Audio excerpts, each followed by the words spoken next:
Страшная трагедия случилась в столице Коми. 52-летняя женщина за рулем внедорожника сбила двух человек, а после врезалась в авто. Один человек погиб, двое, в том числе ребенок, получили травмы. Все произошло в 8 утра.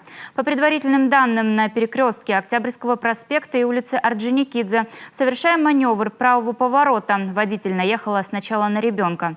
8-летний мальчик переходил проезжую часть на зеленый сигнал светофора. После виновница столкновения даже не удосужилась остановиться, чтобы помочь пострадавшему школьнику, а вместо этого спешно покинула место происшествия. Ребенок 2013 года рождения, мальчик.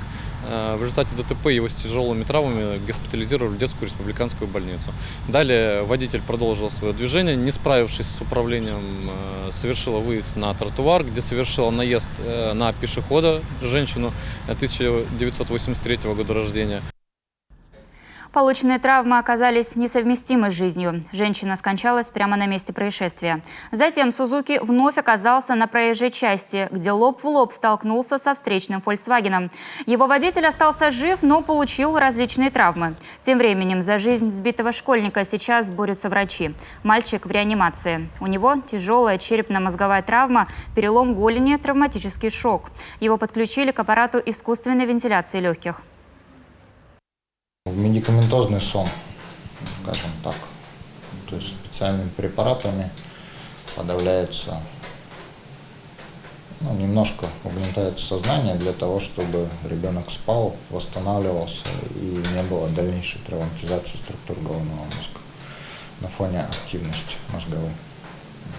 Спасибо. Это стандартная практика при тяжелых черепно-мозговых травмах. И на текущий момент проводится адекватное лечение. Ребенок под круглосуточным наблюдением медперсонала. Перспективы. Про перспективы говорить пока еще рано, потому что на текущий момент идет острый период травмы. Я думаю, что загадывать тут не стоит, но ребенок получает абсолютно полное лечение.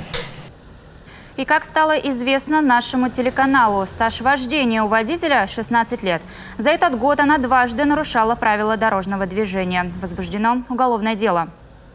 В настоящее время подозреваемая задержана. В отношении нее решаются вопросы об избрании меры пресечения.